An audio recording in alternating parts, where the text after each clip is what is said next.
Once upon a midnight dreary, while I pondered weak and weary over many a quaint and curious volume of forgotten lore, while I nodded, nearly napping, suddenly there came a tapping, as of someone gently rapping at my chamber door. "'Tis some visitor," I muttered, "tapping at my chamber door, only this and nothing more." Distinctly I remember it was in the bleak December, and each separate dying ember wrought its ghost upon the floor. Eagerly I wished the morrow, vainly I had sought to borrow from my book surcease of sorrow, sorrow for the lost Lenore, for the rare and radiant maiden whom the angels call Lenore, nameless here forevermore. And the silken, sad, uncertain rustling of each purple curtain thrilled me, filled me with fantastic terrors never felt before, so that now, to still the beating of my heart, I stood repeating, "'Tis some visitor entreating entrance at my chamber door. Some late visitor entreating entrance at my chamber door. This it is, and nothing more." Presently my soul grew stronger, hesitating then no longer. "Sir," I said, "or madam, surely your forgiveness I implore. But the fact is I was napping, and so gently you came rapping, and so faintly you came tapping at my chamber door, that I scarce was sure I heard you. Here I opened wide the door. Darkness there, and nothing more. Deep into that darkness peering long, I stood there wondering, fearing, doubting, dreaming dreams no mortal ever dared to dream before. But the silence was unbroken, and the stillness gave no token, and the only word there spoken was the whispered word, "Lenore." And I whispered back, and an echo murmured back, "Lenore." Merely this, and nothing more. Back into the chamber turning, all my soul within me burning.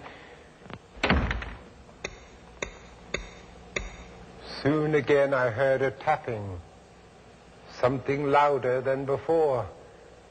"Surely," said I, "surely that is something at my window lattice.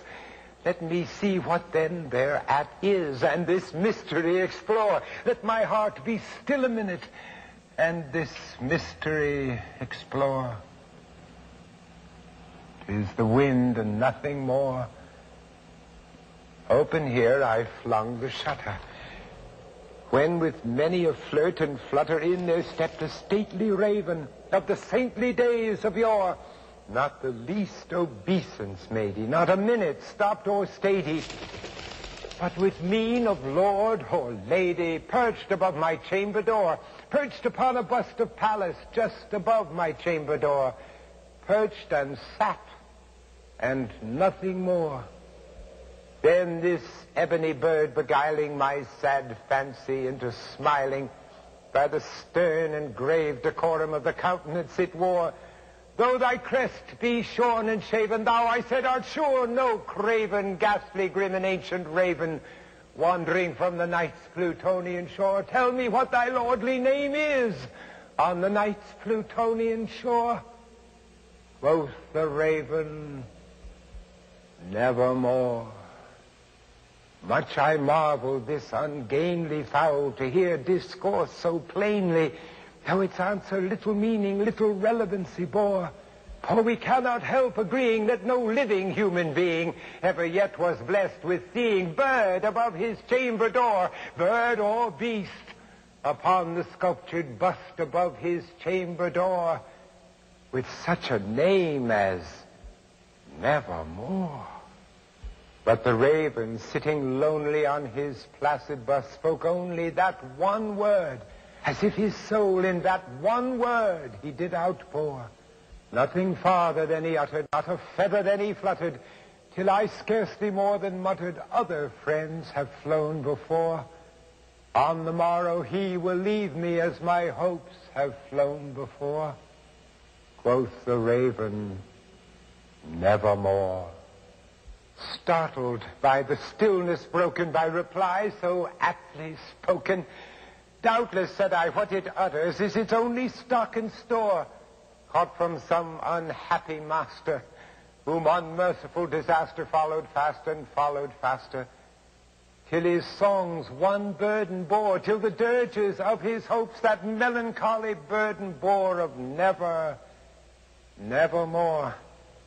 But the raven, still beguiling all my sad soul into smiling, straight I wheeled a cushioned seat in front of bird and bust and door.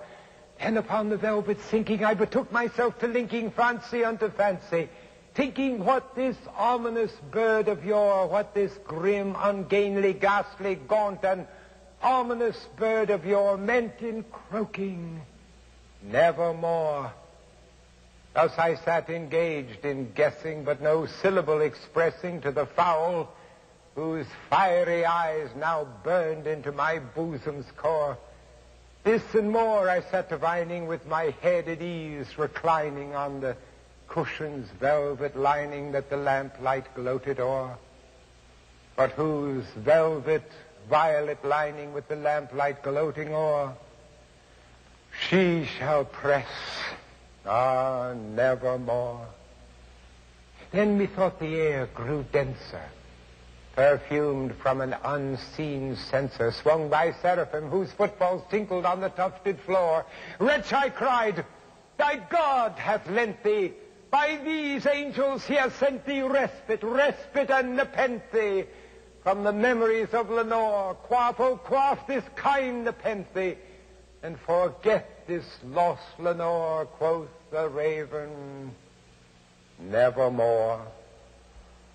Prophet, said I, thing of evil, prophet still, if bird or devil, whether tempter sent or whether tempest tossed thee here ashore, desolate yet all undaunted, on this desert land enchanted, on this home by horror haunted, tell me, I implore, is there balm in Gilead? Tell me, I implore.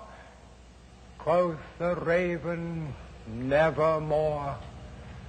Prophet, said I, thing of evil, prophet still, if bird or devil, by that heaven that bends above us, by that God we both adore, tell this soul with sorrow laden, if within the distant Aden it shall clasp a sainted maiden, whom the angels name Lenore. Clasp a rare and radiant maiden, whom the angels name Lenore.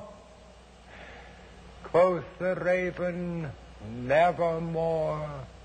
Be that word our sign of parting, bird or fiend, I shrieked upstarting, get thee back into the tempest and the night's Plutonian shore. Leave no black plume as a token of that lie thy soul hath spoken. Leave my loneliness unbroken. Quit the bust above my door. Take thy beak from out my heart, and take thy form from off my door. Quoth the raven, nevermore. And the raven, never flitting, still is sitting on the pallid bust of Pallas just above my chamber door. And his eyes have all the seeming of a demon's that is dreaming, and the lamplight o'er him streaming throws his shadow on the floor. And my soul from out that shadow that lies floating on the floor shall be lifted nevermore.